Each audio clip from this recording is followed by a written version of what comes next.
26 दिसंबर को देश के पूर्व प्रधानमंत्री अटल बिहारी वाजपेयी का जन्मदिन है। इस मौके पर देश भर में कई कार्यक्रम होते हैं। देश में अगर माना जाए तो पूर्व प्रधानमंत्री अटल बिहारी वाजपेयी को सबसे बड़ा राष्ट्रचिंतक माना जाता था। ऐसे में उनके जन्मदिन के मौके पर सैल्यूट तिरंगा की तरफ से देश भर में अलग अलग कार्यक्रम किए जाएंगे, लेकिन दिल्ली में ऐसे लोगों को सम्मानित किया जाएगा जो देश के प्रति अपनी परिकाष्ठा रखते हैं और इन्होंने देश के लिए बहुत कुछ किया है। हमारे साथ इस वक्त सैल्यूट तिरंगा के चेयरमैन राजेश झा जी और राष्ट्रीय प्रवक्ता राजू चंदेल जी दोनों मौजूद हैं। आपको ये भी बता दें कि हाल ही में जम्मू कश्मीर में एक बड़ी तिरंगा यात्रा निकाली गई थी, जिसका जिक्र पार्लियामेंट में खुद गृह मंत्री अमित शाह भी कर चुके हैं। हमारे साथ झा जी मौजूद है। झा जी, नमस्कार। एक बड़ी यात्रा आपने जम्मू कश्मीर में निकाली और एक बड़ा कार्यक्रम आप दिल्ली में कर रहे हैं। आपका संगठन राष्ट्रवादी विचारधारा का संगठन माना जाता है।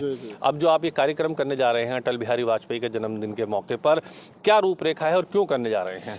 देखिए, सैल्यूट तिरंगा एक राष्ट्रवादी संगठन है और भारत के सभी राज्य और केंद्र शासित प्रदेशों में है। विदेशों में 20 देशों में हमारा संगठन है जो सिर्फ और सिर्फ राष्ट्रवाद के लिए कार्य करती है, तिरंगे के लिए कार्य करती है, भारत माता की जयकारा के लिए कार्य करती है। देश के 140 करोड़ की आबादी, सभी को अपने देश से प्यार है, तिरंगे से प्यार है। इसलिए अभी हम लोगों ने जम्मू कश्मीर में सभी जिलों में, खास करके शिकारा पे श्रीनगर में हम लोगों ने तिरंगा यात्रा किया, जिसका जिक्र आदरणीय हमारे माननीय गृह मंत्री साहब ने पार्लियामेंट में भी किया।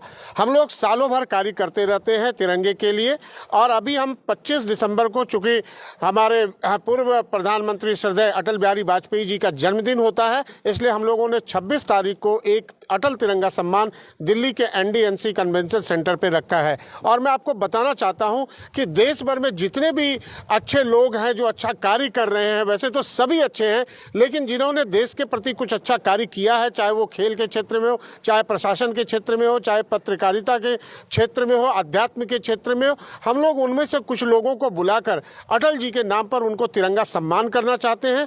और ये देश की राजधानी दिल्ली में ये कार्यक्रम है 26 दिसंबर को, और पूरे देश भर से 400 लोग वहां पर सेलेक्टेड लोगों को बुलाया गया है उसकी शोभा बढ़ाने के लिए। कई कैबिनेट मिनिस्टर, कई सारे सांसद, मनोज तिवारी जी हमारे संरक्षक हैं, वो भी रहेंगे, राजेंद्र फड़के साहब भी रहेंगे, महामंडलेश्वर रहेंगे, सचिदानंद पोखरियाल जी, गिरीश पाठक जी, शरद श्रीवास्तव जी, ऐसे बड़े विभूति सब उपस्थित रहेंगे। और इसी क्रम में हम लोग गुरु जी जो आपके राजू चंदेल जी हैं, जो कि हम लोगों के बड़े लोकप्रिय व्यक्ति में से एक हैं, राष्ट्रवादी हैं, ये भी तिरंगे के लिए बहुत सारा कार्य कर रहे हैं। इनको अभी हम लोग आज राष्ट्रीय प्रवक्ता नियुक्त कर रहे हैं। और आपको चैनल को भी धन्यवाद करते हैं कि आपके चैनल के माध्यम से देश भर में ये सूचना जा रही है। हम सभी को आमंत्रित करते हैं और पूरे भारत देशवासी को भी धन्यवाद करते हैं और अभिनंदन करते हैं। 26 दिसंबर को अक्सर हमने दिल्ली में कई कार्यक्रम देखे, देश भर में कई कार्यक्रम होते हैं, लेकिन इस मौके पर जिस तरह से राजू चंदेल जी को सैल्यूट तिरंगा का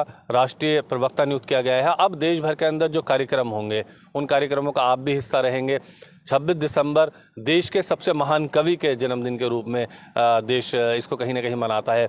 अब आप लोग सैल्यूट तिरंगा के तहत कई यात्राएं निकालते हैं, जम्मू कश्मीर में निकाली, और जम्मू कश्मीर में तो कठिन था यात्रा निकालना, लेकिन जब उसका जिक्र गृह मंत्री पार्लियामेंट में कर रहे हैं, उसे आप लोग कैसे देख रहे हैं? कितना गौरव के लिए है आपकी बात? देखिए, तिरंगे को आज पूरा हमारा हिंदुस्तान का बच्चा नहीं, विदेशों के अंदर विदेशी सेनाएं जहां जंग छिड़ती है। अभी आपने देखा कि गौरवशाली प्रधानमंत्री ने युद्ध के क्षेत्र में, जैसे यूक्रेन है, आर्मेनिया है, इजराइल है, हमास, दुनिया भर के क्षेत्रों में जब जंगें छिड़ रही थी, जिसके हाथ में तिरंगा था तो सैल्यूट तिरंगा हो रहा था, तिरंगे को सैल्यूट किया जा रहा था। लेकिन अब अखंड भारत का निर्माण होने जा रहा है। पूरे अखंड भारत के अंदर तिरंगे को दुनिया सलाम करेगी, और वो दिन दूर नहीं जब तिरंगे के नीचे पूरे विश्व के नेता इस विश्व गुरु के नतमस्तक होंगे और तिरंगे को सलाम करेंगे। और गृह मंत्री जी ने कह दिया है 24 सीटें POK में। अब POK के अंदर भी हम सैल्यूट तिरंगा लेकर के जा रहे हैं और वहीं तिरंगा गाड़ेंगे और भारत माता की जय जयकार होगी। बहुत शुक्रिया बातचीत करने के लिए। 26 दिसंबर को एक बड़ा कार्यक्रम दिल्ली में किया जाएगा, जिसमें देश भर के बड़े सम्मानित और प्रतिष्ठित लोग होंगे, चाहे वो खेल जगत से हो, पत्रकारिता या अन्य जगत के लोगों को इस कार्यक्रम में सम्मानित करने का काम किया जा रहा है। वीडियो जर्नलिस्ट साजिद के साथ ताबिश कमाल, दिल्ली।